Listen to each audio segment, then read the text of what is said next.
So you make up what the future is. If your present is painful, you can escape to the past and get out of the pressure to change. How many follow this? Say I. Or you can escape to a future because no one knows what it is for sure and you can make it up. But if your brain links, it's been painful in the what? Past, in the, and it's even worse in the, it'll change like that. Who here has ever stayed in a relationship that you knew was not right for you? It wasn't right for you, it wasn't right for them. Who has ever stayed in a relationship way too long? Who's done this before? Raise your hand, say I. It wasn't good for you, it wasn't good for them, yet you stayed. Why? Why? Because even though it's painful in the present, what'd you do? You said, it'll get better over there in the future. Who finally changed? Who here finally changed that? Say I. How'd you do it? Your brain went, it's painful now, it was painful in the past, it's gonna be worse in the future, that's it! That's what I call a Dickens pattern. When you lock in pain in all those places, there's no place to escape, so you change. It's like if you put a wall here, and a wall here, and we close them in on you, amazingly, you'll move forward. That's what we're talking about, giving yourself leverage on yourself that way, not having someone else do it to you, you do it to yourself. That's when you got the power again. How many get it? Say I. Every single day, you got to feed and strengthen your mind. Until you do that, you're always going to be in fear. Because fear is automatic. The human brain is designed for survival. It's not designed for success. Your brain is not designed to make you happy. That's your job. Right. And the only way you're going to do it is if you feed your mind, because otherwise, weeds grow automatically. My coach, my mentor, Jim Rohn, used to tell me, he said, Tony, every day you got to stand guard at the door of your mind. You got to watch what's going in, because if you're not careful, stuff will go in. And he said, and all the times it's somebody who cares about you. He said, if your family, if your worst enemy puts sugar in your coffee, he said, what happens? I said, you got sweet coffee. He goes, what if your best friend by accident or your family don't mean to, they drop one drop of strychnine in your coffee, you're dead. He said, so life, sugar, and strychnine, and watch your coffee, right? Right. So every day I decided, I'm old enough, honestly, there was no internet those days. I'm pretty ancient. I used to go to the library because it's the only place you go. And I'd read biographies. I'd read people's lives, and it would make me go, wait a second, as bad as I think it is, the greatest people in the world had it worse. Sure. So there's something here. So you feed your mind. Jim Rohn used to say to me, skip a meal, but don't skip reading. He said, read 30 minutes a day. I don't give a damn what it is. Wow. And today, I don't mean internet crap. I mean, read something, a biography, read something that's a strategy, read something that's going to change your life. And the second thing I tell people is feeding your mind's great, but you've got to also strengthen your body. And you do that as an athlete naturally. I learned to do that because fear is physical, right? You know where you feel it. And if you go work out, if you go lift, if you go run, even if you're out of shape, you just go for an intense walk, that experience alone changes your life. Every day of my life. Go for the book, start the library, start the process, fall on the floor, do some push-ups. Action. Got to take action. Otherwise, the wisdom is wasted. Otherwise, the emotion soon passes. Unless you put it into a disciplined activity. Capture. Disciplines is called how to capture the emotion and how to capture the wisdom and translate it into equity. Disciplines. Now, here's what's important about disciplines. All disciplines affect each other. In fact, here's a good philosophical phrase. Everything affects everything else. Nothing stands. Don't be naive in saying, well, this doesn't matter. I'm telling you, everything matters.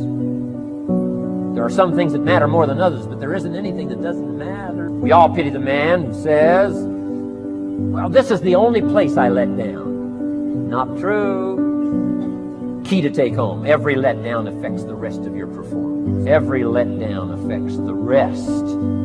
This is part of the educational process on personal development. If you don't take the walk around the block, you probably won't do the apple a day. If you don't do the apple a day, you probably won't start building your library. If you don't build your library, you probably won't keep a journal, and you won't take pictures, and then you won't do this, you won't do wise things with your money, won't do wise things with your time, won't do wise things with your possibilities and relationships, and the first thing you know, 6 years of that accumulated, and we say you have messed up. So the whole key to reversing that process now is to start picking up these disciplines. You can think about it as a limitation of the perceiver. The problem too is that whatever knowledge you accrue about the system changes the system. It's like trying to predict the stock market, which isn't possible, right? So I think that's a really good example, actually. And try to predict the stock market rationally. See how you do. Well, you might say, well, it's not real. It's like, okay, well, we don't agree about what constitutes real. So we could have that discussion. It sounds like what you're saying is that truth is as much about action as it is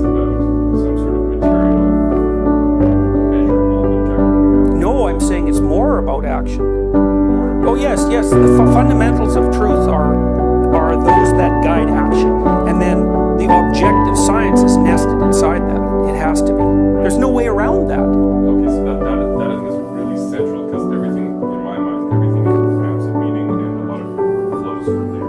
It's a different way, it's a different priority. Oh, that's right.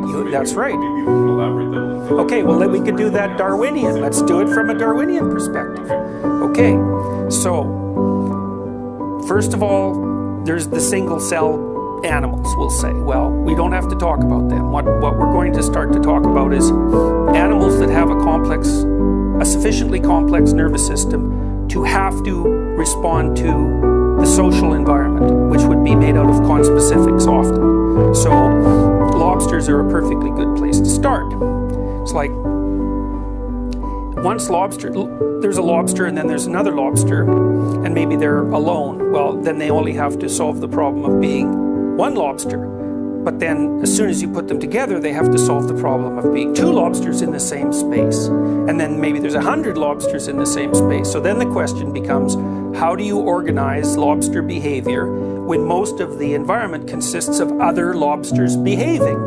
And the answer to that is you make a dominance hierarchy. And then the dominance hierarchy, the way you adapt to the dominance hierarchy is by noting the patterns of behavior that compose it, and by first internalizing those, let's say, modeling them to the degree that that's possible, but even more remarkably, over huge expanses of time, because the dominance hierarchy and its patterns are a fundamental element of reality, you start to adapt biologically to the dominance hierarchy. So now what we've got is we've got an emergent set of social behaviors. Okay, they're not rules, because they're not rules till you observe them, or till you codify them, or till you articulate them. What they are is the patterns from which rules emerge, and they're deep patterns. So then you might say, okay, what are the rules for staying alive in a dominance hierarchy, not being torn apart by your conspecifics? And that's learning quickly who can tear you into pieces and who can't, and learning how to get away from the thing that can tear you into pieces quickly, and learning how to push the thing that can't aside. And you better learn that fast. And you want to learn it with the minimum possible amount of damage, because that's another problem that social creatures have, or at least creatures that are in a dominance hierarchy. It gets even more complicated when the members of the dominance hierarchy start to cooperate. But lobsters, as far as I know, don't cooperate. But still, like, their behavior is very, very determined by the nature of the dominance hierarchy. Bobby surely had a point.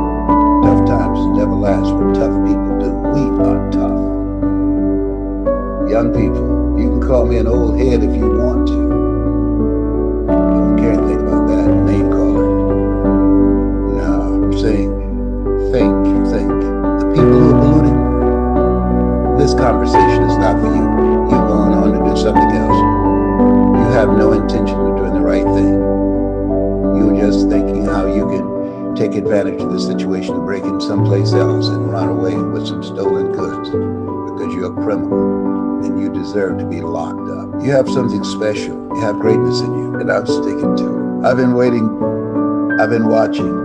I've been listening to everyone, and I just want to share my thoughts. So in summary, I gave you some things that we should do, what we should fight for. And I condemn looting because it doesn't produce anything. If it did,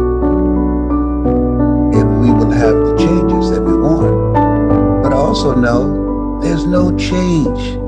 Listen to me, Linda, there's no change without resistance.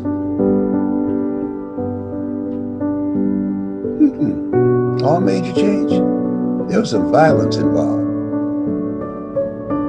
Frederick Douglass said, we might not get everything that we fight for, but everything we get, it will be a fight. Yeah, it's going to be a fight.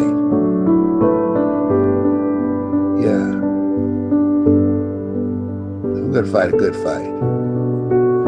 And it's not over until we win.